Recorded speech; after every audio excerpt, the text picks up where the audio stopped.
Bonjour, et ici David au micro en compagnie de Mona. Et aujourd'hui, on a décidé d'inverser les rôles, c'est-à-dire que c'est un intervieweur interviewé, parce qu'habituellement, je fais des entrevues, puis bon, j'ai interviewé Mona à plusieurs reprises. Et puis là, ben, c'est elle qui va me poser des questions. Donc, salut Mona, ça va bien? Bonsoir David. Oui, très bien. Très, très bien. Et toi, tu vas bien? Oui. Donc, au Mm. plaisir d'entendre ces questions. Oui, alors, dernièrement, on va partir avec ça. On en parlait un petit peu avant le début de l'entrevue. Tu as fait quelques audios sur bénir, comme, puis ça m'intriguait un petit peu ton processus. Tu me disais, bon, ben ça, c'est la volonté de l'ego en rapport aux forces. As-tu le goût de me parler de ça un petit peu, qu'on questionne un peu cet aspect-là? Oui, Qu'est-ce bien, que tu appelles volonté de l'ego, premièrement? Oui, bien entendu. Je vais répondre à tes questions. Juste avant de mentionner aux gens qui nous écoutent, par rapport à toi, Mona, tu es professeur de yoga et pilates thérapeutique à une école, donc Yoga Centre à Montréal. Et en attendant la fin des confinements, tu donnes des cours avec Zoom. Donc, les gens qui s'intéressent là, peuvent communiquer avec toi là, par courriel, advenant que vous aimeriez vous inscrire. Donc, c'est sûr que ça donne des possibilités à des gens plus au niveau international là, que strictement à Montréal, là, si je comprends bien. Oui, tout à fait. Puis en passant, c'est yogacentre-cité.com le site et mon courriel, c'est info@yogacentre-cité.com. Oui, c'est international. J'ai des clients à Madagascar, Bruxelles, Martinique présentement. Excellent. Donc, Je fais aussi du coaching. merci pour ces précisions. Puis en même temps, ben, je voulais rajouter que tu faisais aussi de la consultation en matière de psychologie évolutionnaire. Donc, les gens qui auraient envie d'une consultation peuvent aussi te contacter par courriel, le moyen à prioriser à cette fin. Et voilà. Alors, on y va, mon cher David? Oui, Alors, tu me parlais de la volonté de l'ego et ça me questionnait, ça, cet aspect-là, parce que pour moi, j'ai une autre vision, mais allons-y. Qu'est-ce que tu entends par volonté de l'ego par oui, rapport aux forces là, qu'on parle? oui, exactement. En fait, pour bien contextualiser les choses, j'ai mis en ligne récemment deux enregistrements où je fais des bénédictions. Bénédiction, c'est quoi? Ben, c'est d'utiliser la volonté pour, au lieu de prier, comme les chrétiens faisaient autrefois, prier le bon Dieu pour peut-être obtenir des choses, c'est dans une optique de commander à l'esprit, commander à l'être pour que se réalisent des choses. Et c'est dans l'optique d'utiliser la volonté de l'ego pour mettre des choses en action.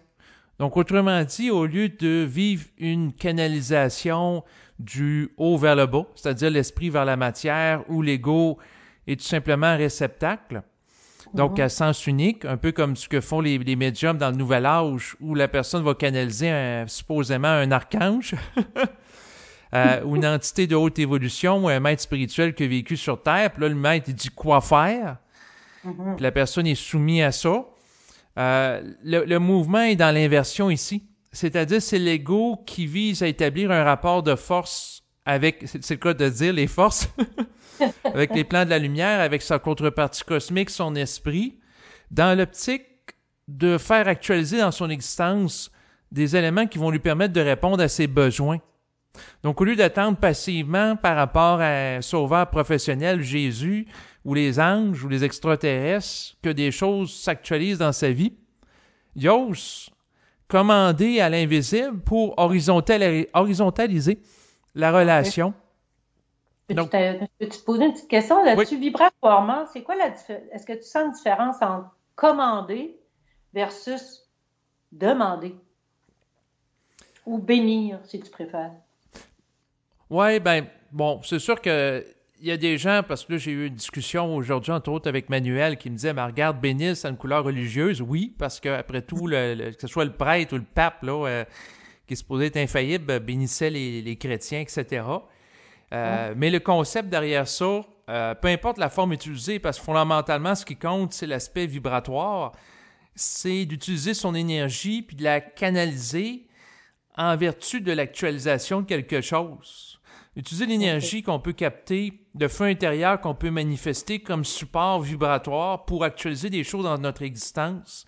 Donc, on Mhm. peut utiliser différentes formes, mais c'est sûr que l'idée de demander, par exemple, je trouve que c'est plus timide que de commander au niveau du rapport de vibratoire, moi, force. je trouve ça plus fort, moi aussi. Commander, moi, je dirais Exactement. même Oui. passer un ordre de descendre dans la forme nos besoins, puis on les exprime. Est-ce que, ouais, c'est intéressant ce point de vue-là, parce qu'est-ce on peut ordonner, dans le fond, c'est la question que je me pose, est-ce que tu ordonnes des hautes entités astrales ou à l'astral ou au contact? Comment tu vois ça, toi? Ben, fondamentalement, c'est de commander à l'esprit, mais c'est sûr qu'on peut ordonner aussi à l'astral, comme par exemple, si je perçois une entité astrale chez moi ou quoi que ce soit, ben, je peux lui ordonner de quitter sur le champ. Très intéressant, ça, cet aspect-là, David. Ben oui. Parce on vit souvent des formes d'astralisation qui deviennent de plus subtiles. On chauffe peut-être moins d'apparence émotivement, mais mentalement, il y a encore beaucoup de polarisation dans le mental inférieur. Donc, on peut passer, selon toi, un ordre de dire à une entité, tu décrisses. Oh, excusez, tu t'en vas. Non, Au non, revoir. t'as pas à t'excuser, parce que l'utilisation du juron québécois est précisément l'un des plus beaux outils de notre Mhm. peuple pour être capable d'affirmer quelque chose avec puissance. Effectivement. Oui. Donc, décrisse, on peut passer la commande de décrisser. Il y a du monde qui ont intérêt à le faire. Là. C'est intéressant, cet aspect-là, je Ben trouve. oui, exactement, parce que le vocabulaire avec le québécois que c'est juron, c'est un vocabulaire de puissance, de mise en puissance Mhm. énergétique.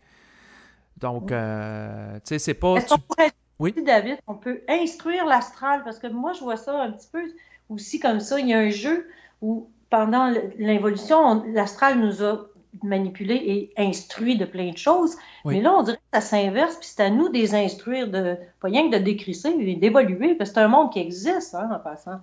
Le monde de la mort, ça existe vraiment. Ils ont une vie en dehors de la forme, mais ils vivent. Est-ce que toi, tu vois ça comme passer aussi un ordre d'évolution, qu'ils évoluent? Ben, certainement, en fait, l'être humain qui intègre la vibration de l'esprit va être capable de les ajuster, puis de participer à orchestrer éventuellement, c'est sûr, des réincarnations de ces êtres-là sur Terre. Mais les entités astrales vont bénéficier indirectement de l'intelligence de l'être humain parce que c'est nous autres qui vont les recadrer quand ils font des débordements ou qui vampirisent notre psyché, tu sais. Mhm. Donc, à travers l'affirmation de soi qu'on peut faire pour contester le débordement, ben, ça va les forcer à s'ajuster puis à quelque part devenir plus intelligents dans un sens. C'est sûr qu'ils ne vivront pas la fusion à partir du plan astral, mais ils pourront bénéficier de l'intelligence de l'être humain sur Terre pour les instruire qu'à quelque part, ils ne sont pas dans le réel, puis qu'il y a quelque chose qui manque, puis qu'éventuellement, ben, ils n'auront d'autre choix que de se réincarner pour parfaire leur processus évolutif, pour éventuellement monter en vibration aussi. Puis le fait que l'être humain va être capable de monter en vibration, puis les autres sont capables de le capter dans leur sensibilité, ben, ça va leur donner l'indication qu'ils peuvent aller également plus loin dans l'intégration énergétique, étant donné qu'il y a des êtres humains qui vont là présentement alors qu'ils sont en incarnation. Donc, ça va leur donner une forme de modélisation de qu'est-ce qu'ils peuvent éventuellement accomplir en revenant sur Terre dans le cadre du processus de la réincarnation. Intéressant.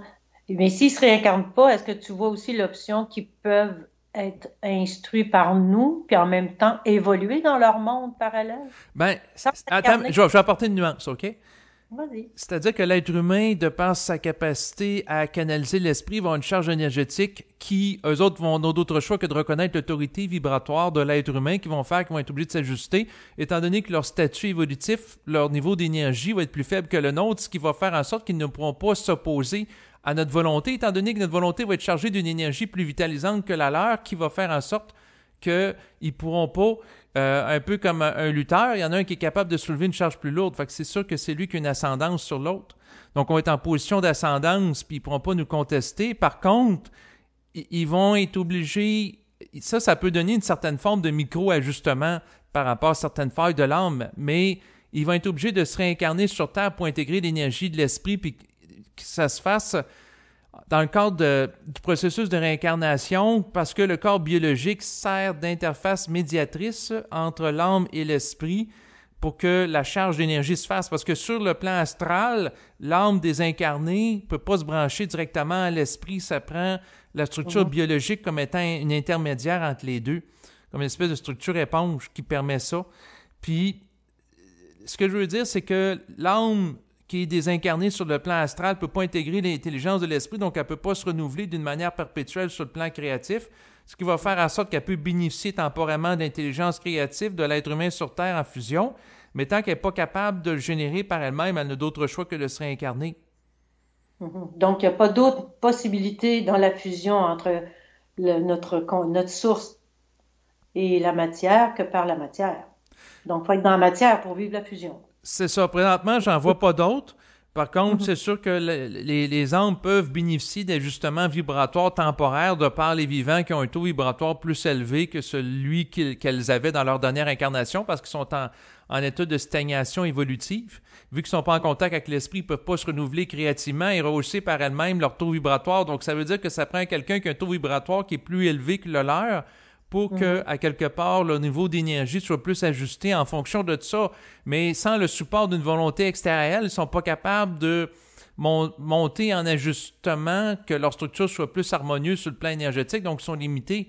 Puis éventuellement, il va falloir aussi qu'elle acquiert, ces âmes-là, une autonomie psychique, parce que les êtres humains sur Terre ne peuvent pas passer à l'éternité à les ajuster, à faire du maternage. À un moment donné, papa puis maman, c'est beau pendant une période de temps de la vie pour un être humain, mais éventuellement, il faut qu'ils volent leurs propres ailes. Puis c'est la même chose par rapport à ces âmes-là. Éventuellement, elles sont appelées à devenir autonomes, ne peuvent pas être totalement encadrées par les vivants un peu plus évolués qu'elles sur le plan vibratoire.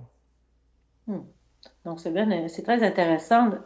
Ce que je comprends de ton propos, c'est que on peut, les instruire, ça c'est une chose, mais de toute façon, ce que ça nous permet, c'est de se dégager de cet univers-là, puis qu'on a autorité sur eux et non l'inverse qu'on a cru pendant 2000 ans. Exactement. C'est-à-dire que la nuance à apporter, c'est que l'être humain, à mesure qu'il intègre l'intelligence de l'esprit, il y a en proportion autorité sur les entités astrales qui ne l'ont pas intégré, étant donné que l'être humain, à ce moment-là, est supporté d'une énergie qui est plus vive, qui est plus créative que l'autre. Ce qui va faire en sorte que l'être humain ne pourra pas, qui aura intégré l'énergie de l'esprit, être mis en échec par l'entité astrale, étant donné que l'entité astrale peut seulement utiliser les mémoires anciennes pour essayer de dominer l'être humain, alors que l'être humain, un peu comme un joueur d'échecs expérimenté, il peut penser plusieurs coups à l'avance, puis non seulement il peut se référer aux mémoires anciennes, mais il peut bénéficier de l'intelligence de l'esprit pour créer quelque chose qui échappe au schématisme qui existe déjà dans les antécédents au niveau mémoriel par rapport aux archives planétaires. Donc, c'est un petit peu comme ces entités astrales peuvent puiser dans l'Internet psychique, les archives akashiques que certains appellent, une espèce d'Internet astral. Mais s'ils n'ont pas ça sur lequel s'appuyer, eux autres, ils ne peuvent pas manipuler l'être humain à partir d'un matériel nouveau parce qu'ils n'ont pas la capacité d'initier quelque chose de nouveau, comme les nouveaux initiés qui intègrent la vibration de l'esprit. Fait que par définition, l'intelligence créative aura toujours une ascendance sur l'intelligence qui fonctionne en lien que l'accumulation ou la manipulation des formes anciennes dans une optique de domination. Intéressant. As-tu d'autres choses à ajouter sur ce sujet, sur cet aspect? La volonté, je reviens à la volonté de l'ego. Oui. Là-dedans, dans ce rapport-là des forces qu'on parle, c'est quoi la volonté de l'ego là-dedans? OK. La volonté de l'ego, c'est de pas de se faire chier par le contexte planétaire. Dans le sens que l'ego, il doit agir pour faire respecter ses besoins. L'un des besoins fondamentaux, entre autres en période de pandémie, c'est de ne pas vibrer à la peur, de ne pas être étouffé, parce qu'il y a beaucoup de gens qui sont confinés chez eux par des pensées de crainte, des pensées angoissantes. Oui. Donc, c'est de ne pas donner sa psyché en pâturage astral à des entités qui vont entrer là, puis qui vont foutre le bordel, puis qui vont nous amener à être de plus en plus possédés, dévitalisés. Parce qu'au moment où on fait l'entretien, ça fait plusieurs semaines que les gens sont en confinement. Puis il y a sans doute plusieurs personnes qui, chez eux, bien entendu, n'ont pas eu au préalable l'instruction de Bernard de Montréal au niveau supramental, à savoir ne pas croire, la pensée vient d'ailleurs. Fait qu'ils sont en train de se faire astraliser. Puis là, pendant ce temps-là, c'est sûr que, par exemple, les gens qui vont téléphoner à des lignes d'aide, que ce soit pour la violence conjugale, etc., c'est en hausse. Donc, il y a des problématiques, il y a des tensions liées à des tensions intérieures qui sont orchestrées par l'astral pour, à quelque part, se nourrir des énergies vitales des êtres humains qui vont vibrer à la peur et des émotions dévitalisantes. OK. Mais de comprendre que la pensée vient d'ailleurs, je pense qu'on est capable de le comprendre. Mais l'intégration de ça, tu nous en parles un petit peu, comment ça se fait? Dans le sens que c'est pas parce qu'on a reçu l'instruction de Bernard, Oui. entendu l'instruction de Bernard, qu'on a intégré que la pensée vient d'ailleurs. Ça se passe comment, cet exercice-là? C'est un processus ou ça nous débarque comme un miracle sur la tête? Ça te fait Ben, rire? oui, ben c'est une question pertinente. Mhm, En fait, moi, la façon que je vois ça, c'est à deux niveaux. C'est que la personne peut vivre différents chocs qui l'amènent à réaliser que c'est pas elle qui pense. mhm, Dans le sens que, par exemple, la personne, à un moment donné, est tannée de faire de l'insomnie, puis elle se rend compte que ça pense tout seul dans sa tête, puis là, ça lui dit, tu vas aller devant l'ordinateur, prendre des notes, etc. Puis à un moment donné, elle se surprend, elle dit, ça va faire, là? mhm.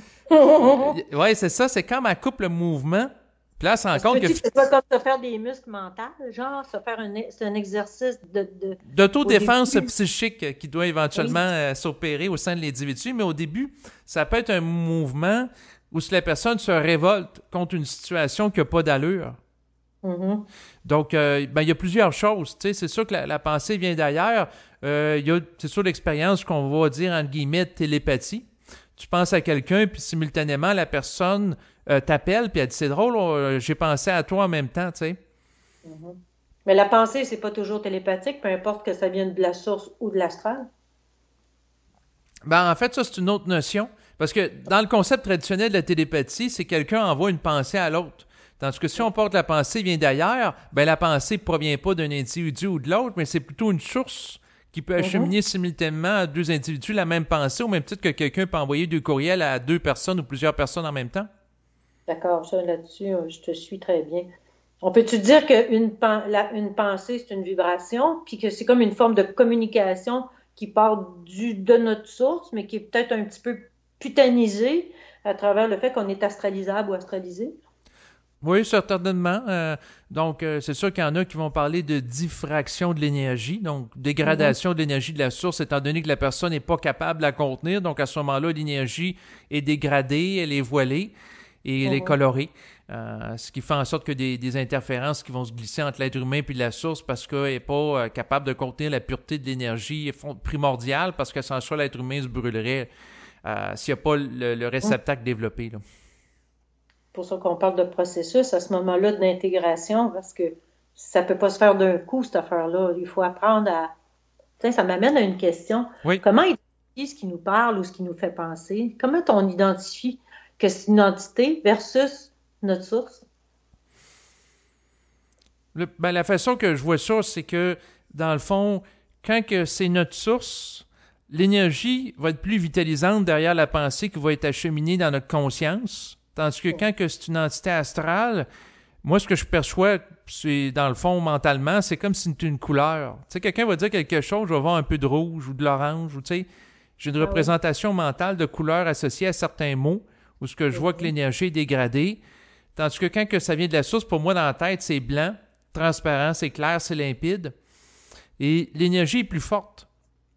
Tu sais, Mhm. on peut prendre vibratoirement une phrase, comme par exemple, pendant la période de confinement, si ça me dit j'ai peur, puis je vis de l'anxiété à chaque jour, c'est pas pareil que si ça me dit intérieurement, il y a une pensée qui te dit que tu vis de l'anxiété, mais en réalité, c'est pas réel parce que c'est pas toi qui penses. Mhm. Tu sais, il y a un autre niveau de On pourrait-tu dire communication. que la source, moi, je sais pas, Oui. quand je vois ça comme informatif, une source, pour moi, ça nous informe de quelque chose, Oui. puis c'est sans coloration, c'est un peu l'histoire de ton blanc, moi, je trouve. Il n'y a pas de coloration dans l'information. Non, exactement. Tu sais, c'est pas de la propagande comme que ce soit les médias ou certains sites conspirationnistes qui des fois ils exagèrent aussi de l'autre côté. Mhm. Parce que présentement, ou au moment où on se parle, le discours est très polarisé. Tu écoutes les médias de masse, c'est quelque chose, puis tu vas écouter des sites alternatifs, c'est totalement autre chose. Mhm. Fait qu'il y a une très grande polarité. Fait que, tandis que la source, il n'y a pas un souci d'impressionner. Mhm. Il y a pas un souci aussi de, j'allais dire, faire de l'audimat ou avoir des codes d'écoute là, pour créer, être créateur d'émotions, puis de drame, puis de... Non, non. Il y a aucun aspect sensationnaliste lorsque ça Mhm. provient de la source. Ouais. Intéressant, ça, cet aspect-là. Je pense que c'est important, c'est parce que moi, ce qui m'intéresse toujours dans le développement de conscience, c'est l'application de ça, parce que Puis c'est des petits moyens qu'on peut se donner, entre autres, d'identifier qui nous parle, parce que ça nous parle dans le canal tout le temps. En tout cas, je Mhm. pense pas que je suis seule à entendre tout ce que j'entends dans la vie. Puis c'est d'arriver à identifier ce qui nous parle pour pouvoir s'en dégager, justement, parce que... C'est ça, mais l'identification, c'est intéressant à un certain niveau. Mais en même temps, ce que je te dirais, c'est que, comme Bernard de Montréal l'a mentionné, entre autres, la source peut nous tester en nous envoyant une pensée stupide aussi. Fait Tout que à fait. l'identité de la source de la pensée, on peut faire un certain travail d'épuration à ce niveau-là. Tu sais, c'est sûr que si on reçoit la pensée, par exemple, passe les 15 prochains jours à pleurer chez toi versus à étudier ou à faire quelque chose de créatif comme de la musique, tu sais très bien qu'il y en a un des deux qui te met en action, puis c'est plus vibratoire que l'autre de s'appuyer sur ton sort, puis dire que tu es une victime. Tu sais, ça, tu peux questionner la source, puis tu vas voir qu'il y en a une qui peut être moins ajustée, mais le point, c'est que par-delà de ça, un peu comme Bernard l'expliquait, c'est que si c'est intelligent, c'est intelligent. D'où la conscience critique, puis la capacité d'exercer une critique absolue, parce que après tout, on est testé à plusieurs niveaux. Il y a le plan astral, mais aussi notre source qui peut nous envoyer des pensées stupides pour voir si on aura l'intelligence de les reconnaître. Mhm. Intéressant. Donc, ça sous-tend que même notre source ne veut en aucun cas dominer. Ben, en fait, c'est subtil, parce que, dans le fond, à travers ça, l'esprit peut chercher à nous tester, mais c'est pas dans l'optique de nous dominer comme, par exemple, le plan astral qui vise à nous amener carrément au suicide, là. Mhm. Donc, Oui, mais c'est pour ça que quand tu dis que la source peut nous, ou l'esprit, peu importe comment vous l'appelez, là, pour moi, c'est oui, des oui, la synonymes. source, OK, oui. On s'entend qu'esprit et source, c'est la même chose pour nous. Là, je viens de perdre le fil. Si notre source nous envoie une information pour tester notre croyance ou notre fascination, c'est aussi dans l'objectif de nous faire comprendre qu'il n'y a personne, qu'il n'y a rien qui doit dominer l'humain dans son bien-être ou ses besoins. Ben, Et que ça doit se faire à son rythme, à lui, tout ça, l'intégration. Hein, on va parler. implicitement, ça va vers ça, mais ça se fait pas nécessairement d'une manière explicite. Mhm. C'est ça le point. C'est que, dans le fond, l'être humain est amené lui-même à en parvenir à cette réalisation-là. Parce que, Comment? Par l'expérience? Comment il fait ça? En expérimentant? ben, en fait, c'est, oui, à travers de son vécu, des chocs, les contrariétés du quotidien, puis du développement d'un rapport de force de plus en plus ajusté vibratoirement entre lui et sa source, qui va se Mhm. dévoiler progressivement à mesure qu'il développe la contenance d'intégrer son énergie à force qu'il intègre les chocs suffisants pour connaître les descentes d'énergie, parce que ça va dans les deux sens. Plus qu'il est capable d'intégrer des chocs, plus que la source peut descendre en lui, puis plus qu'à ce moment-là, il peut avoir du dévoilement des éléments qui proviennent de sa source, qui va faire en sorte qu'il va être capable de lever des voiles astrales qui jusqu'alors le gardaient dans un état d'ignorance et d'inconscience. Mhm. Donc, pour envoyer des chocs comme on parle, ça demande un corps physique assez solide. Exactement. D'où la raison pour laquelle je suis heureux de faire maintenant la promotion d'un enregistrement du yoga des voyelles qu'on a réalisé récemment, qui favorise la vitalité du corps, puis aussi de l'expression orale, la gorge qui est mobilisée. Donc, vous Mhm. pouvez écouter un extrait promotionnel sur ma chaîne de YouTube de cet enregistrement que j'ai eu beaucoup de plaisir à faire avec toi. Et Mhm. les gens, ben, c'est sûr qui sont intéressés, ben, je vous recommande là, fortement là, de vous le procurer naturellement pour faire cette session-là de yoga. Mais à part cette petite annonce, oui, c'est important que l'ego soit groundé, enraciné dans la matière. Et en santé, là, je te dis ça parce que je reçois beaucoup de gens en coaching qui sont vraiment en mauvaise condition physique.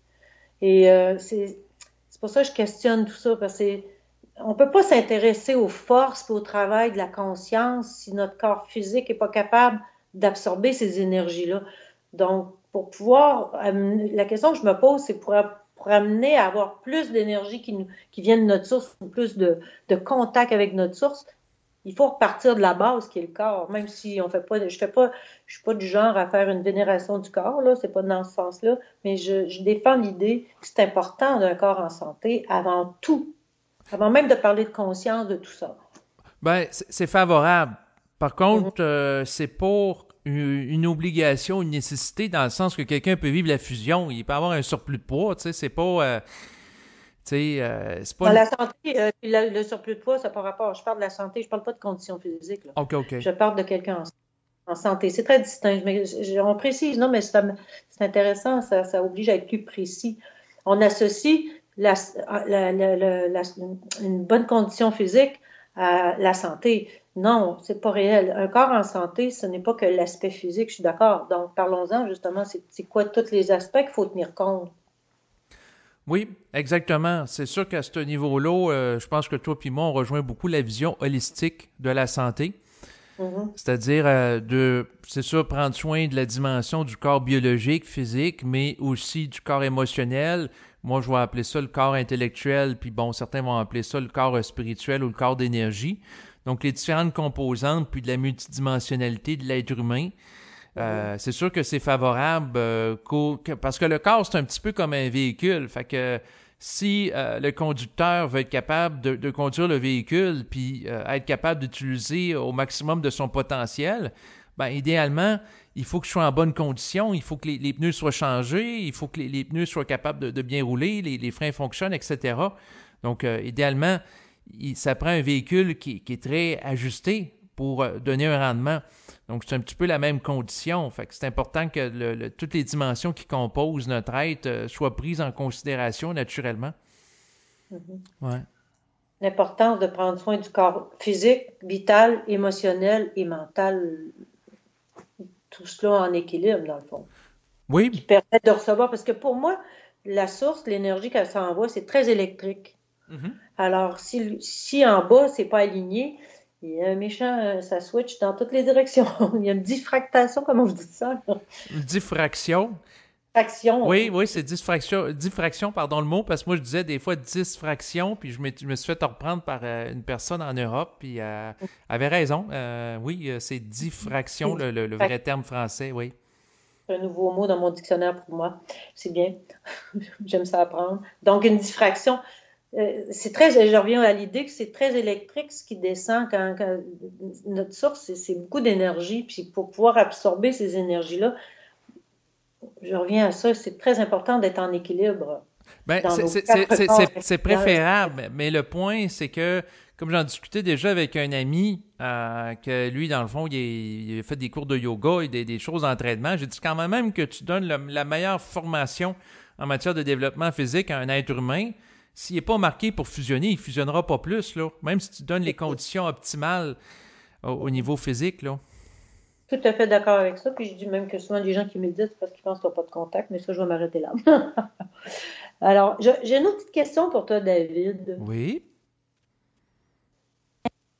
Est-ce que tu aurais parce qu'à travers tout ça, il y a aussi, je pense qu'à travers tous les échanges qu'on parle, il y a un lien avec la transparence. Oui, bien sûr. Le travail de transparence de l'ego dans nos vies. Puis la question que je me pose, c'est quoi la transparence de l'ego? Qu'est-ce qu'on appelle transparence de l'ego? J'aimerais ça qu'on en parle ou que tu en parles, toi. C'est toi que je questionne, alors c'est toi qui parles. Oui, bon, ben, merci de me donner ce privilège. Donc, C'est quoi la oui, transparence de l'ego? Qu'est-ce qu'on oui, entend par là? oui, OK. La transparence de l'ego s'appuie sur le principe que dans le cadre de l'évolution, l'ego, un peu à l'image d'une lentille, a assez, dans le fond, voilé. Donc, l'ego, tant qu'il n'est pas capable de supporter le réel, c'est-à-dire la source directement, il ne peut pas être transparent, puis c'est intelligent qu'il ne soit pas. Donc, c'est un petit peu comme, par exemple, de porter des lunettes fumées qui vont nous protéger de la force trop grande des rayons du soleil, qui vont empêcher à ce moment-là qu'on ait mal aux yeux, qu'on soit aveuglé. Donc, l'idée que l'ego, à la base, lorsqu'il connaît le processus d'évolution, c'est-à-dire de la descente de l'énergie dans la matière, l'ego étant une partie de la source projetée sur le plan matériel, puis en abaissant son taux vibratoire, ben, la communication avec la partie plus élevée qui n'a pas passé à travers le processus d'incarnation qui est resté sur le plan éthérique est très difficile. D'où le fait que à ce moment-là, il y a un voile qui s'installe parce qu'il y a de la difficulté à supporter cette lumière-là, comme un peu un soleil qui est trop fort. Un filtre. Un filtre aussi. Oui, c'est ça, qu'il y a un filtre qui s'installe. Mais à mesure que l'ego développe en maturant, en vivant des expériences, en développant une sagesse au niveau de l'âme qui éventuellement le tremplin pour une évolution vers autre chose, à mesure que l'ego se construit et devient capable de plus en plus d'intégrer l'énergie, à ce moment-là, ça devient intelligent qui devienne transparent pour capter de plus en plus avec précision l'énergie puis la traiter. Donc, à ce moment-là, les voiles qui étaient là pour le protéger temporairement d'une trop grande quantité de lumière, parce que si l'ego est exposé à trop de lumière, un peu comme quelqu'un qui est exposé à trop de chaleur, il va griller. Non, mais il y a quelques cas sur cette planète de grillage, oui. Donc, la combustion instantanée, je ne sais pas trop, il y a du monde qui ont été brûlés de même. Oui, ben, il y a des cas qui ont été relatés, mais c'est pas l'objet de l'enregistrement d'aujourd'hui. Mais pour répondre à ta question, la transparence de l'ego est en relation avec le processus d'évolution qui a amené à ce que l'ego développe une espèce de voile, une espèce de structure astrale qui se rapporte à lui, puis un orgueil. Puis, à mesure que l'ego devient transparent, puis à mesure qu'il faut qu'il aille par-delà l'orgueil qui lui donne un faux sentiment d'identité, reposant sur sa relation avec le plan astral, puis qui se dépollue du plan astral, qui lui sert de voile à filtrer la trop grande lumière qui provient de l'esprit, qui occasionne un différentiel énergétique trop grand entre lui puis sa contrepartie cosmique. Mais à mesure que c'est ça qui est capable d'intégrer à travers des chocs, des événements, une plus grande charge d'énergie, mais à ce moment-là, le voile, un peu comme la béquille ou la lentille, ça devient un accessoire qu'on peut délaisser pour intégrer l'énergie à la base. Puis à ce moment-là, ça devient pertinent que l'ego devient transparent. Puis là, il y a un travail de dépollution et qu'en son sein, l'énergie astrale soit remplacée par l'énergie du plan éthérique à travers le processus de la fusion puis la descente de l'esprit. Donc, il y a un changement de chiffre. Donc, l'énergie astrale qui était là est remplacée par celle éthérique. Puis, à ce moment-là, l'ego est appelé à voir de plus en plus clair. Et la transparence, c'est la capacité aussi de l'ego d'être libre de l'esprit de la domination qui l'associait aux forces astrales, que ce soit sataniques, lucifériennes, qui l'amenait à se croire plus grand que la source. Tandis que dans le processus de l'intégration d'énergie de la source, où ce que l'ego devient transparent, il réalise qu'il n'y a pas à dominer la source, mais il a égalisé sa relation avec elle, ce qui peut impliquer de réajuster le rapport puis d'y commander. Mais c'est dans un esprit de faire respecter ses besoins et non pas de créer une espèce de dictature cosmique à l'image du plan satanique ou luciférien. Donc, l'ego qui devient transparent ne cherche pas à dominer, mais il ne se sera surtout pas dominé, que ce soit par sa source ou des entités astrales ou des êtres humains physiques ou extraterrestres ou peu importe. Donc, mais si la source, oui, je fais l'avocat du diable. Si la source était intelligente, je comprendrais mal que notre source veuille nous dominer. C'est pas intelligent la domination. Donc, si on pense qu'une source veut nous dominer, c'est déjà un problème de perception. Au mieux, on convient avec la source, mais je pense pas que la source veut nous dominer, elle peut nous tester. Je suis d'accord, mais la source teste dans la mesure où il y a quelque chose à tester. Non, je comprends ce que tu veux dire. En fait, c'est intéressant la question que tu poses. Le recadrage que je ferais, c'est qu'en effet, on ne parlera pas de domination comme parce qu'en réalité, la source n'a pas d'orgueil qui permettrait de dominer. Le but, c'est pas de dominer, c'est de fusionner. C'est ça. Par contre, implicitement, ça, j'avais déjà une discussion avec quelqu'un, puis c'est intéressant parce qu'il m'avait ajusté là-dessus. Parce que ça, j'ai employé l'expression que la source domine un peu comme dans l'esprit où ce que certaines personnes vont le parler. Mais en réalité, ce que la personne m'a ramené au fait qu'en tant qu'ego, tant que l'énergie de la source est fascinante pour moi par sa créativité, par sa force, sa puissance, quelque part, à travers le processus de la fascination, je peux vivre une forme de domination par la source, dans le sens que je la mets sur un piédestal, dans ce sens-là. Mais la source en tant que telle, je ne cherche pas à dominer, mais c'est vécu comme une domination par mon ego parce qu'il n'y a pas la capacité d'intégrer l'énergie instantanément puis de se sentir égal à la source. Dans le sens que tant que mon ego se sent petit à comparer de cette intelligence-là créative qui a tout le temps des idées puis des choses, si je me rabaisse par rapport à ça, je suis dominé par le fait que je me sens petit puis je réfléchis mon rapport à ça en me sentant inférieur. Mais si je n'astralise pas mon rapport avec la source, en effet, la source en tant que telle, je ne cherche pas à dominer. OK. D'où l'importance d'un nettoyage qu'on parlait de l'ego tantôt, afin qu'ils deviennent plus transparents puis que l'ajustement puisse se faire tranquillement parce que c'est effectivement une perception qu'on a que l'esprit est dominant. Parce qu'on parle, là, ça nous amène au libre arbitre. Ah. Oui. Il y a quelque chose dans l'ego qui est très long à perdre, à mon avis. C'est la question du libre arbitre, du libre choix.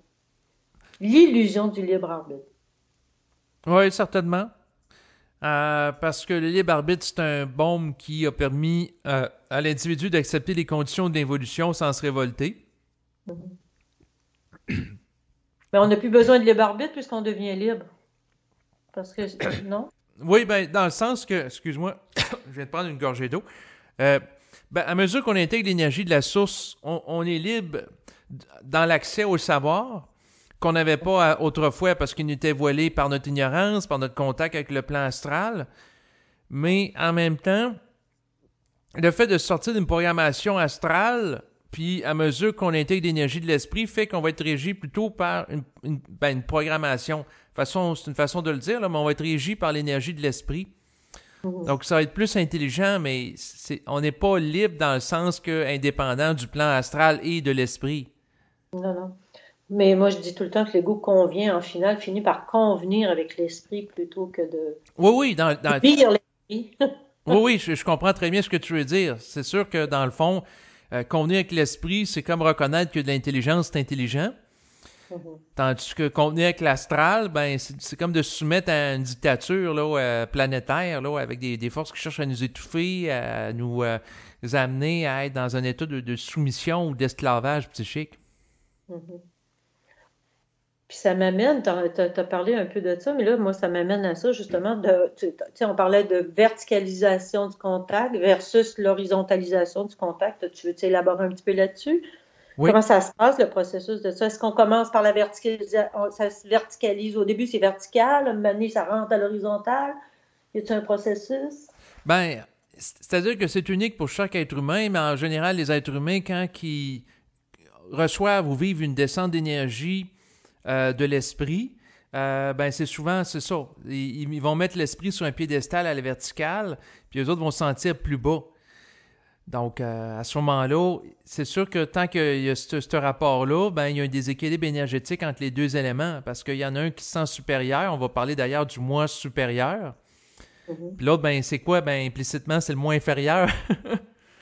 Fait qu'à quelque part, cette dynamique-là est déséquilibrée, au même titre que dans un couple, s'il y en a un qui se sent supérieur, que ce soit l'homme ou la femme à l'autre, il y a un volet qui n'est pas horizontalisé ou égalisé.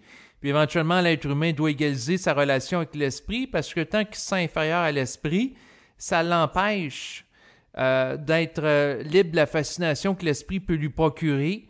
Et ça fait en sorte que quelque part, la personne vit une forme de possession parce que l'énergie de l'esprit est plus grande en tant que volonté que sa volonté individuée.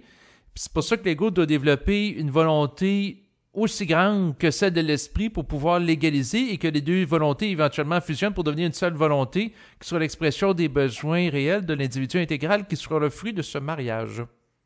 Oh, que c'est bien dit. Mais c'est pas moi qui pense. Ça me dit ça. Tu sais, c'est pas le vendredi, c'est pas le jeudi, c'est samedi. Ça me dit que, puis je dis des fois il y a dimanche aussi. Ouais, c'est ça. Ça me dit que, oui. Mais c'est intéressant. Mais c'est intéressant parce que ça nous ramène à la question de départ que tu m'as posée sur le développement de la volonté de l'ego. Parce que ce mouvement-là est fondamental parce que tant que la volonté de l'ego n'est pas égale à celle de l'esprit, l'ego est tout le temps fascinable par l'esprit ou, dans le fond, il peut vivre un état de possession par rapport à lui parce qu'il n'est pas capable de mettre un stop. Puis ce que j'expliquais à quelqu'un récemment, c'est que l'ultime fascination de l'être humain, c'est pas pour des gadgets qu'il voit à la télévision, mais c'est par rapport à sa propre source puis la créativité. Parce que c'est très enivrant de la créativité. Ben oui. C'est pas parce que c'est créatif que c'est intelligent. Aussi, exactement. Parce que moi-même, ça m'a amené à faire de l'insomnie pendant plusieurs années, me réveiller à 2 heures du matin, aller prendre des notes sur des idées créatives que j'avais, des idées d'émissions. Puis si on n'est pas capable de mettre nos limites, ben ça peut être très envahissant dans notre vie. Puis, à quelque part, si on met pas un frein, mais on joue pas de la vie, parce que le temps que je fais... bon, l'enregistrement, présentement, c'est plus ajusté qu'avant, mais tu sais, je veux dire, si, mettons, je prends tout le temps en note des idées, puis je me nourris plus adéquatement ou négliger les besoins physiologiques. D'ailleurs, il y a des gens qu'on m'a rapporté là, qui vivaient un processus de fusion, puis à un moment donné, ils n'arrêtaient pas de parler, puis là, ils oubliaient d'aller se coucher pour aller travailler le lendemain ou de manger. Ça peut amener des déséquilibres dans le rapport au biologique, d'où l'importance, comme tu le mentionnais tantôt, de s'occuper de la santé. Puis ça peut passer à travers le yoga, mais différents moyens pour que la personne puisse être équilibré dans la matière. Fait que ça, c'est l'élément fondamental à protéger, à s'occuper, en fait, lorsqu'on vit le processus de la fusion, parce que si la personne est juste en contact avec une énergie éthérique, puis est possédée par ça, ben, elle n'aura pas l'enracinement requis pour avoir un vécu d'une manière adéquate sur le plan planétaire, puis jouir de sa vie, là. Oui, puis le terminal, le corps n'est plus disponible non plus. Alors, je perçois à moyen terme une déconnexion de l'esprit avec ce genre-là, parce que ça ne peut pas se fusionner dans la matière quand on flotte. Non, exactement. Puis ce qui me vient en tête, c'est que l'esprit va probablement créer des événements en choc pour amener la personne à la matérialité. Dans le sens que si la personne développe un problème de santé chronique parce qu'elle fait juste flotter, ben à un moment donné, ça va le faire réaliser l'importance là, de s'occuper plus de son corps. Là. Ouais. Le ground, ça me fait toujours penser à l'électricité. Il faut toujours regarder la prise électrique dans le mur, le ground, autrement dit, pour pouvoir connecter à autre chose de plus grand. En tout cas, je l'exprime mal, mais c'est pas important. Oui, ben c'est parce que dans le fond, connecter à plus grand, le danger de cette expression-là, c'est comme voir l'ego comme étant plus petit puis l'esprit plus grand. Non, je parle de l'énergie. L'énergie de l'esprit est tellement grande, c'est tellement grand comme électricité. Oui, et c'est la raison pour laquelle... C'est très groundé pour être capable. Oui, il faut que l'ego soit enraciné, c'est ça. Mettre les limites, c'est ça, je veux dire. C'est ça, il faut que je sois enraciné pour devenir aussi vaste en tant que réservoir, en tant que récipient, que l'infinité de son être. En réalité, l'ego est appelé à devenir infini comme l'esprit, pour que l'ego puisse se renouveler perpétuellement comme l'esprit lorsqu'il aura intégré et harmonisé sa psyché à sa dimension créative. Donc, l'ego, dans la forme dont tu le parles, ça devient un récipient très important à cette mécanique-là, de réception d'énergie versus... Oui. OK. Intéressant. Oui, c'est ça. Ben, il y a une gradation, ce qui me vient en tête. C'est-à-dire, plus l'ego est capable d'encaisser des chocs énergétiques, plus que l'esprit peut descendre, puis plus qu'il peut fusionner, puis plus que l'ego peut avoir ensuite de l'accès à de l'énergie pour manifester sur le plan physique l'expression de son être intégral, là, c'est-à-dire lui et esprit. Donc, à ce moment-là, ben, l'ego transmute, il se développe, puis il gagne une densité énergétique qui va l'amener à être une expression de plus en plus créative sur le plan terrestre, là, sur le plan physique. Les chocs énergétiques dont tu parles, je trouve ça intéressant. Y a-t-il une limite à ça, là? À un moment donné, là, ben, beau manger des chocs électriques, là, mais on peut avoir la paix à un moment donné, puis ça se passe plus doucement. Oui, non, je comprends ça.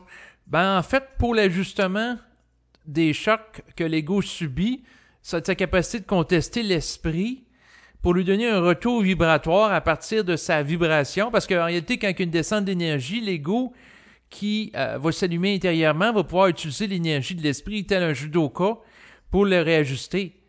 Donc, il va y avoir une médiation qui va vivre entre l'ego et l'esprit pour que les chocs ou le rapport de l'esprit soit plus ajusté. Mais le début du processus va occasionner des chocs qui habituellement sont forts parce que l'ego, il n'est pas habitué d'écouter l'esprit à la base, habituellement. Donc, c'est sûr que, tu sais, il va vivre plus que l'ego a peu de sensibilité, puis plus qu'il va avoir des chocs intenses pour le réveiller. C'est un petit peu comme quelqu'un qui dort. Quelqu'un qui dort profondément, tu peux y murmurer à l'oreille, « Réveille-toi doucement ». Il ne se réveillera pas, non, ça prend une chaudière d'eau, puis tu lui envoies ça sur la tête. Donc, plus que l'ego est inconscient, plus que ça prend un choc à la mesure de son inconscience pour l'amener à s'éveiller, puis à mesure qu'il devient électrique, à mesure qu'il croit en sensibilité, en relation avec l'intégration d'énergie de l'esprit, puis moins les chocs intenses sont nécessaires pour l'éveiller, étant donné qu'il est déjà en état d'éveil, puis éventuellement, ça va être des micro-chocs Un peu comme l'image qu'on utilisait l'autre fois en disant que, bon, mettons, les initiés, ils vont déchiffrer, je sais pas si c'était avec toi ou quelqu'un d'autre, là, tu sais, ils vont défricher les gros volets de la forêt avec les gros arbres. Ensuite, les nouveaux initiés, ça va être les petits arbres, la petite branchaille. Bon, ben, il y a un travail de raffinement qui se fait au fil du temps au niveau des chocs, ce qui fait que normalement, à mesure que la personne s'éveille, puis elle s'ouvre à l'intelligence de l'esprit, moi, elle a besoin de chocs intenses pour s'y ajuster, puis éventuellement, ça devient une communication fluide, puis éventuellement, les chocs sont plus nécessaires parce qu'il y aura un point où que l'ego qui a intégré l'énergie de l'esprit n'a plus besoin de choc de l'énergie de l'esprit pour l'intégrer, étant donné que ça va être fait, donc ça va être un acquis. Est-ce qu'on pourrait dire que c'est un peu dans cette partie de ce processus-là qu'on arrive à horizontaliser le contact à ce moment-là? Oui, certainement, à égaliser la relation. Égaliser la relation, mais ce qui me vient en tête en lien avec les chocs, ce que ça me dit, c'est que c'est un petit peu comme l'apprentissage d'une nouvelle langue. Au début, c'est difficile, il faut apprendre l'alphabet, il faut reconnaître des symboles. Puis c'est sûr que, bon, la communication entre l'individu par l'esprit, c'est pas à travers des formes comme une langue, c'est vibratoire, mais c'est un petit peu une forme de communication. Puis au début, ben, d'utiliser un premier mot, c'est difficile. Ensuite, on est capable de faire des phrases, puis ça devient de plus en plus facile. Puis avec le temps, ben, la langue, on la maîtrise, donc ça devient de plus en plus spontané, ça devient clair, etc. Fait que c'est un petit peu la même chose. Lorsque les communications internes au niveau vibratoire s'installent, bon, on a sa reconnaissance, on a une sensibilité, on est habitué de travailler avec ça, puis à mesure que les années passent, puis le temps d'intégration se fait, ça devient de plus en plus simple et immédiat, puis de moins en moins d'interférences. Intéressant. Donc, on finit par convenir avec tout ça, puis c'est plus fluide. Ça devient fluide. Oui, ben, c'est-à-dire qu'avec le temps, l'ego en vient à accepter le processus parce qu'à mesure qu'il intègre l'intelligence de l'esprit, il réalise l'intelligence du processus par la même occasion, alors que lorsqu'il était affilié psychiquement dans le passé à l'intelligence astrale, il ne pouvait pas reconnaître l'intelligence du processus, étant donné qu'il n'avait pas accès à l'intelligence de l'esprit, puis les entités, même des celles du haut plan astral, n'ont pas accès à la compréhension de l'esprit, fait que l'intelligence de l'esprit échappe aux entités astrales, puis en même temps, les entités astrales ont des enjeux de pouvoir, étant donné qu'elles ont encore des orgueils, qui font en sorte qu'elles veulent garder leur main mise sur l'individu et continuer à l'influencer, fait qu'eux autres vont amener au sein de l'individu des résistances pour empêcher la pénétration d'énergie psychique de l'esprit au sein de l'individu, parce qu'elles ne veulent pas perdre leur capacité d'influencer l'individu à travers le phénomène de la pensée subjective. Ils se nourrissent de ça, en fait, si je comprends bien. Oui. Se nourrit de ça. C'est leur nourriture qu'on les enlève, il faut comprendre ça. Oui, exactement, parce que l'astral, n'ayant pas accès à l'intelligence de l'esprit qui leur permettrait de connaître un renouvellement psychique perpétuel et créatif, à ce moment-là, se nourrissent des vivants pour compenser. Donc, c'est une compensation par rapport à un manque d'esprit, un manque d'intelligence créative. Donc, comme ils ne sont pas branchés à la source, ils vont parasiter l'énergie d'êtres humains qui sont en contact à un certain niveau avec la source sur le plan terrestre. Ouais. Intéressant. Je voudrais revenir sur quelque chose que tu as parlé, je ne sais pas si on est loin de ça, l'orgueil. Oui. Ça me parle beaucoup, l'orgueil, moi, dans la vie. Dans le sens, est-ce que c'est réel de dire que l'orgueil, c'est une des mécaniques les plus involutives qui existent sur la planète en termes astrales? Oui, parce que dans un certain sens, on peut dire que l'orgueil, c'est la racine du mal, avec un grand M, de toutes les problématiques qu'on connaît sur le plan terrestre. Parce que l'orgueil, c'est, par exemple, un ego qui va se réfléchir, puis il va s'imaginer que c'est lui qui pense, c'est lui qui contrôle sa vie, c'est lui qui décide. Puis ça donne un faux sentiment de puissance. Puis si l'individu ne réalise pas que la pensée qui lui est cheminée dans la tête, qui le fait croire en jeu que c'est lui qui pense, puis il ne réalise pas cette joute-là, cette game-là, ben, il est manipulé. Puis à travers l'orgueil, ben, c'est un mouvement pas de distanciation sociale, mais de distanciation de la source, dans le sens c'est un mouvement de coupure. Ben, c'est sûr que ça revient au principe de la rébellion de Lucifer, qui, voulant se couper de la hiérarchie cosmique, a voulu fonctionner d'une manière indépendante, puis créer un système différent.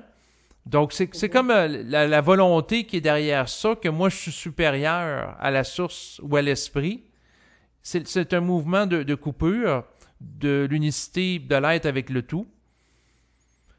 C'est sûr que c'est un mouvement qui a permis l'individuation, Mais pour que l'individuation atteigne un seuil supérieur de développement, bien, éventuellement, l'ego doit se raccorder à sa propre source tout en conservant son individualité qu'il a développée dans le cadre du processus d'involution. Donc, il doit être différent des autres tout en étant capable de bénéficier d'une intelligence artificielle, pas artificielle, mais une intelligence universelle là, qui le relie au cosmos et aux lois de la vie. Donc, autrement dit, à la fin du processus de l'évolution, puis à travers la remontée d'énergie dans le cadre du processus de l'évolution et de la fusion, l'ego doit en venir à un état où l'ego, justement, est transparent, comme on le parlait tantôt, libre de l'orgueil qui l'amenait en état d'affiliation psychique avec les entités astrales, en opposition avec les lois cosmiques puis le plan éthérique. Donc, sortir de ça, donc être capable de composer, de convenir avec l'intelligence du plan éthérique, mais en conservant un état d'individualité qui lui est propre, à la différence d'être de nature pré-personnelle, donc qui ne se sont pas personnalisés dans la matière et qui résident sur le plan éthérique et qui n'ont pas développé un sens d'identité propre aussi aiguisé que celui qu'a l'ego qui a passé à travers le processus de l'évolution. Je vais te titiller un peu, ça me titille. Oui, vas-y. L'explication, je la trouve intéressante, mais je la trouve très non appliquée. Je veux ça plus concret. Okay. Je veux amener ça un peu plus dans la matière. Oui, certainement. En vibration, mon cher David. L'orgueil, comment ça s'exprime présentement? Parce que je vois ça beaucoup dans le coaching encore, puis dans mes pratiques. Des gens très intelligents, mais qui, tout à coup, deviennent extrêmement orgueilleux inconsciemment, puis qui se mettent à vouloir dire aux autres quoi faire, comment penser, accuser. C'est assez surprenant pour du monde qui ont quand même on voit qu'il y a de l'intelligence, puis tout d'un coup, ça se vire de bord, puis ça devient extrêmement arrogant, orgueilleux. Ça te dit quoi faire, ça te dit comment penser, ça accuse l'autre. Voyons, les mécanismes de l'accusation, c'est déjà très astralisant. Oui. J'aimerais ça que tu me parles, vouloir avoir raison sur l'autre. Je vois ça beaucoup dans les échanges entre les gens. Oui.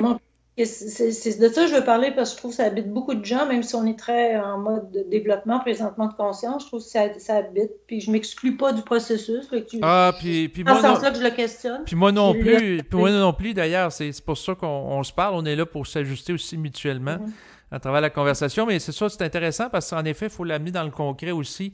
Le jugement versus... Oui. On parle des gens, ils disent « Ah, mais c'est pas un jugement, je fais un constat. » Minute, c'est quoi la nuance entre le jugement et le constat? C'est subtil l'entité, là. Oui, bien c'est la vibration qui est derrière, parce que tu peux dire que c'est un constat, mais il peut y avoir une pointe d'orgueil qui est là, pointe de vibration de domination, tandis que l'autre peut dire que c'est un jugement, entre guillemets, objectif, puis ça se peut qu'il n'y ait pas de vibration astrale comme ça. Mais c'est tout le temps vibratoire. Puis des fois, les gens peuvent interverser les mots. Tu sais, il y a une couple de semaines, j'ai eu une discussion avec des gens sur Internet parce que j'avais partagé sur Facebook une vidéo de Guylaine Langto parce qu'elle avait fait une sortie en lien avec la crise du coronavirus. Puis, ça fait longtemps qu'elle dénonce l'Organisation mondiale de la santé. Oui, exactement. Puis elle, ce qui est intéressant pour en venir à mon point à l'égard des mots puis les vibrations derrière les mots, c'est que derrière le mot « âme » qu'elle va utiliser, tu sais, elle va, ce que j'expliquais à quelqu'un, elle va utiliser le mot « âme », mais c'est comme le mot « esprit » que beaucoup de personnes vont utiliser dans le domaine du supramental. Tu sais, elle va au concept de dièse.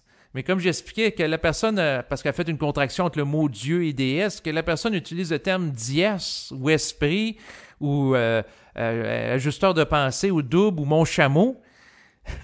Si c'est vibratoire pour décrire cette réalité-là. Puis si je sens que c'est à côté de sa vibration, quand même que la personne n'ait pas le vocabulaire et la précision qu'avait, mettons, Bernard de Montréal, ou des formes totalement différentes, si c'est intelligent, je suis obligé de reconnaître que c'est intelligent, tu sais.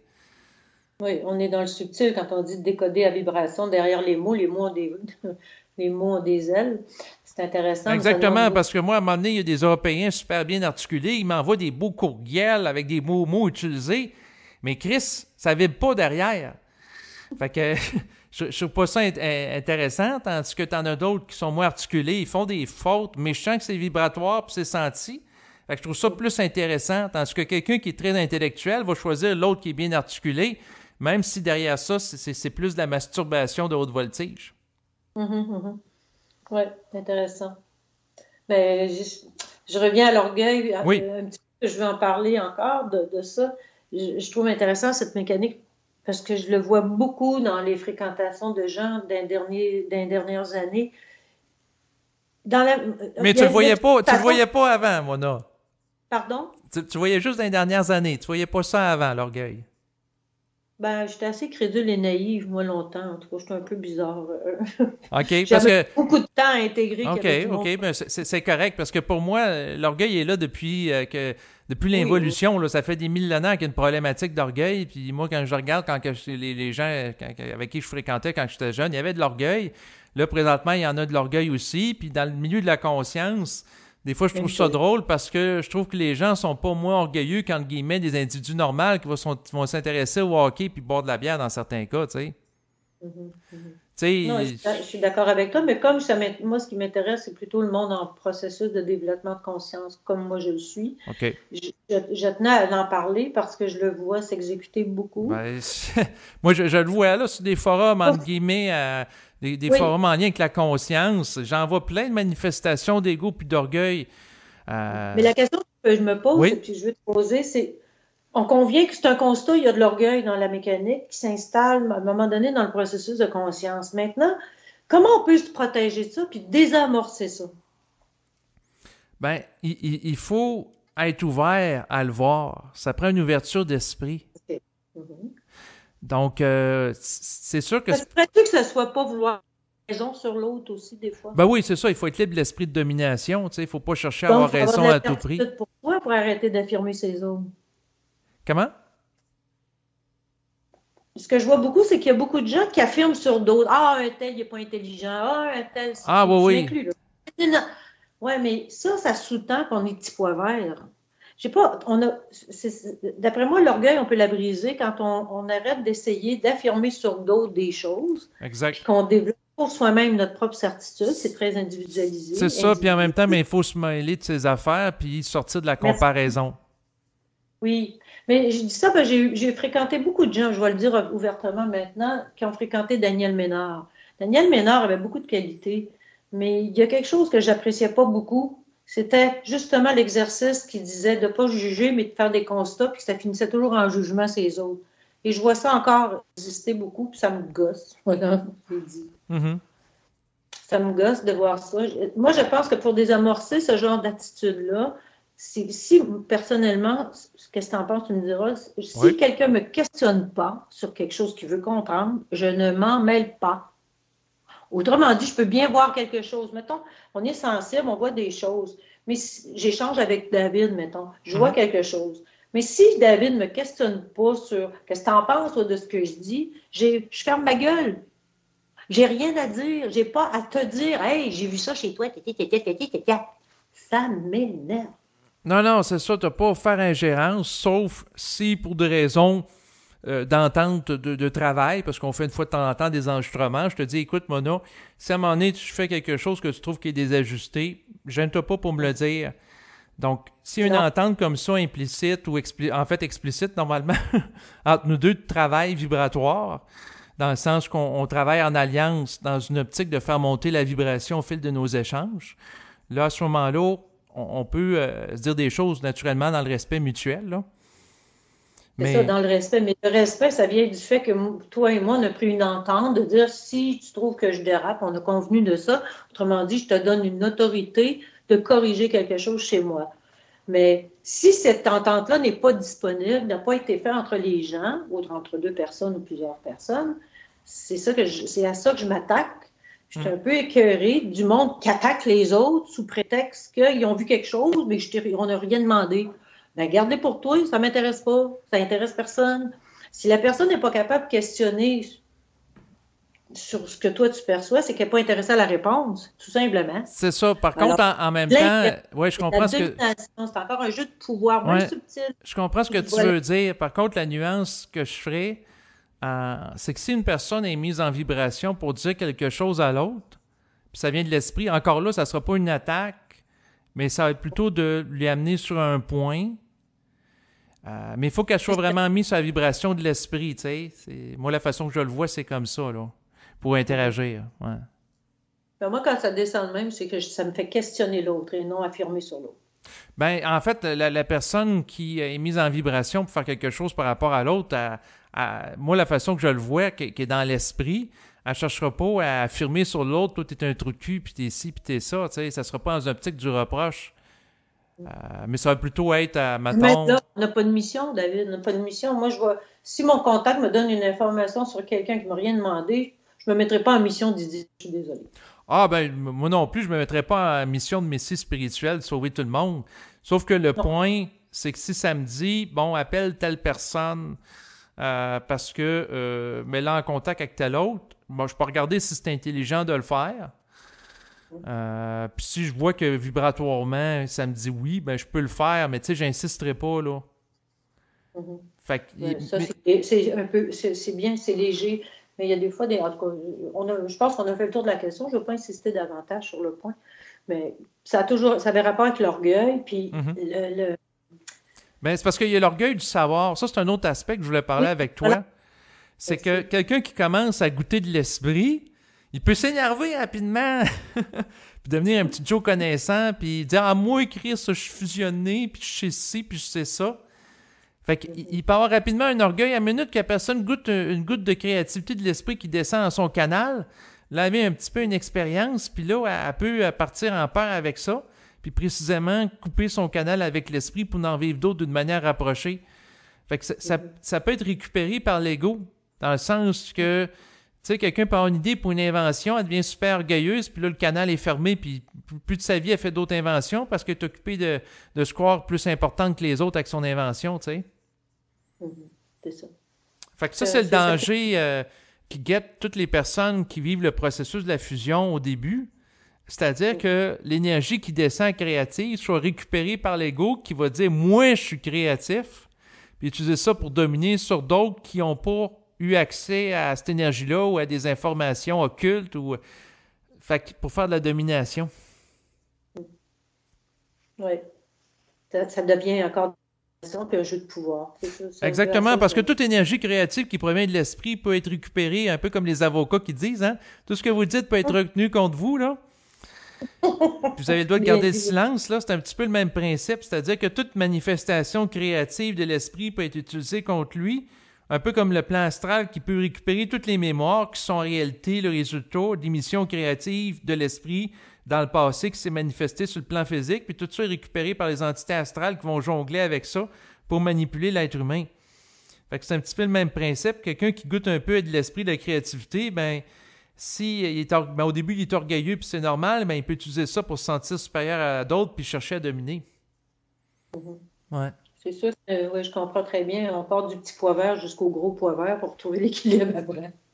Ben c'est ça. Fait que quelqu'un qui goûte un peu de l'intelligence, il n'intègre pas en simultané le processus, le principe en fait de l'amour de l'être humain pour l'être humain ou le respect de l'autre. À ce moment-là, ce qui va arriver, c'est qu'il peut être très intelligent sur certains points, mais il n'y aura pas l'ouverture à l'autre qui va être capable de mettre intelligemment cette intelligence-là en mise en échange avec l'autre puis pouvoir échanger avec les gens au lieu d'imposer, là. Ben, l'antidote à l'orgueil, ça pourrait être le respect, développer du respect. C'est certainement... L'amour, le mot amour est tellement lourd d'égrégore. C'est tellement galvaudé que c'est du n'importe quoi. Là, t'as l'amour de la bière, du chocolat, puis t'as l'amour de l'être humain. Oui, puis l'amour, présentement, sert à beaucoup écraser bien du monde. On s'aime donc pendant le COVID. Ah, c'est effrayant comme on s'aime. Ah, sans commentaire. Ben, moi, je m'arrêterais là-dessus, David, parce que je trouve qu'on a fait pas mal de tours de beaucoup de choses. C'est très intense. Puis comme je te disais, je commence à avoir les oreilles qui chauffent. Il n'y a aucun souci, Mona. Donc, ça m'a fait plaisir de réaliser cet autre entretien avec toi. Moi, ça m'a stimulé vibratoirement de discuter avec toi. Et écoute, on peut rappeler aux gens en complétant l'enregistrement que tu es professeur donc de yoga et de pilates. Et que c'est possible d'entrer en contact avec toi. Donc, pour les gens qui aimeraient suivre des cours, de ce que j'ai compris, c'est que c'était des cours à la fois de groupe ou ça peut être aussi en individuel que tu offres? Oui, j'ai individuel, de groupe. Je fais aussi du coaching en psychologie évolutionnaire en individuel. Je suis très ouverte à beaucoup de choses. Technologiquement, Messenger, ça peut se faire par Skype, ça peut se faire par Zoom ou dans mon studio, mais comme confinement encore, ben, je ne peux pas accepter des groupes pour l'instant, mais mon studio va repartir, tout va quand ce sera le temps. Mais je suis disponible par courriel seulement, c'est important. Je ne réponds pas aux textos sur j'allais dire face de bœuf, Face de Facebook. bouffe. Facebook, c'est face de bœuf, je ne sais pas. Face de Pas à dire book. Attends, c'est face de book, ouais. Facebook, mais c'est parce que ça m'éparpille donc que par courriel. C'est bien Et mon parfait. courriel est... Ouais, donc Voilà. le courriel, je le mettrai en bas de l'enregistrement. Sinon, pour les gens qui écoutent mes enregistrements et qui les apprécient, ben, vous pouvez me faire parvenir de l'argent par le service sécurisé PayPal. Et vous allez retrouver également les informations en bas de l'enregistrement, advenant que vous avez envie de m'apporter votre soutien. Et on va compléter là-dessus. Donc, merci de t'avoir prêté au jeu, hein, de m'avoir posé des questions aujourd'hui. J'ai bien aimé ça. Merci, David. Ça fait un plaisir de mon côté aussi. C'est la première fois que je fais ça et je trouve ça très intéressant. Je crois que si tu as envie, on reprendra un autre temps ce genre d'exercice. Certainement. Donc, à bientôt. À bientôt. Bye bye.